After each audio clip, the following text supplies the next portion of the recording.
Friends, it's that time of year again when it seems like winter's never gonna end. But it will, just like it did last year. In the meantime, I've got a vinegar brined chicken that you're absolutely gonna love. And you'll forget how cold you are for just a moment. Fire up the oven. Life can be a struggle, but a good meal doesn't have to be. We can make creative, nutritious, and inventive dishes that won't break the bank. We'll eat well and save money, because that's what we do. Welcome to Struggle Meals. It's cold and dry outside. You want to get dinner on the table real quick. So we're going to do apple cider vinegar chicken. Bone-in chicken thighs. They're going to be moist and delicious because they're dark meat and because the bone holds the moisture in. Plus, they're covered in gorgeous skin. And to it, we're going to make some alterations that are going to surprise you a little bit. But they're going to warm you. They're going to comfort you. They're going to be delicious. Chicken in the bowl. Salt. What we're doing is creating a wet brine. When you let salt sit on any meat for a period of time, that's a dry brine. When you add salt and any kind of liquid, it's a wet brine. So we're gonna use apple cider vinegar. It's gonna make it tender, and all the salt that we put is gonna become evenly distributed throughout the liquid. So we're gonna have flavor all the way through the chicken, plus the salt is gonna start breaking down the chicken in addition to the vinegar, which is gonna make it even more moist when we cook it. So much like salting our pasta water, there's gonna be more salt than we normally use because not all this liquid is gonna be absorbed. How about some lemon zest? Get a little bit of citrus in there, so we don't get scurvy. Oftentimes this ends up in the garbage, and it shouldn't because it's got so much more punch than the lemon juice itself. I've got my lemon squeezer right here. Just give it a little twist. I'm not worried about the seeds of the lemon falling into our brine here because we're gonna leave brine behind. Garlic, and we're gonna throw some allspice in there. This is one of those spices that really brings that home, warmy vibe all the way through, full send. To the package. One of my all-time favorites, crushed red pepper. Oh yeah.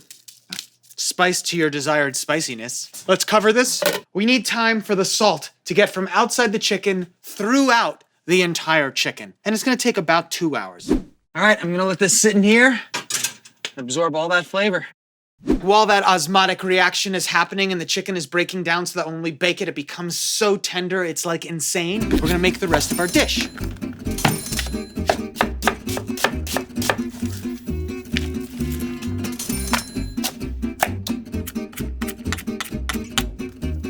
I chopped up some in-season root vegetables that will absorb all the flavors of the chicken while cooking in the oven. How can we make them even more winter tasting? With thyme from the herb garden. I will pull, and I will sprinkle them from up high so that they fall like little individual snowflakes. Okay, and now it's time for the pièce de résistance. Our chicken, which has been brining in the fridge. All right, this is ready to cook.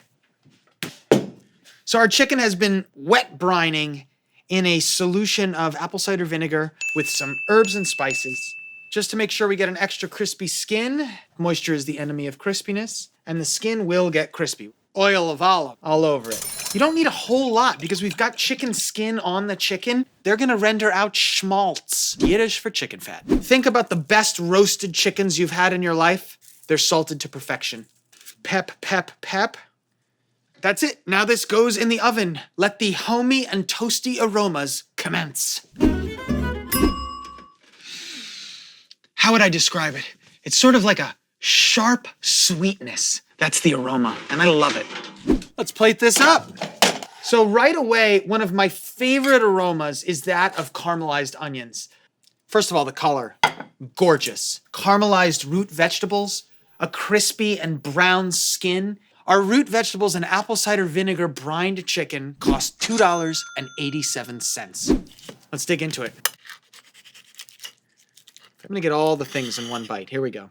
I wonder if the actual flavor will match that of the aromas.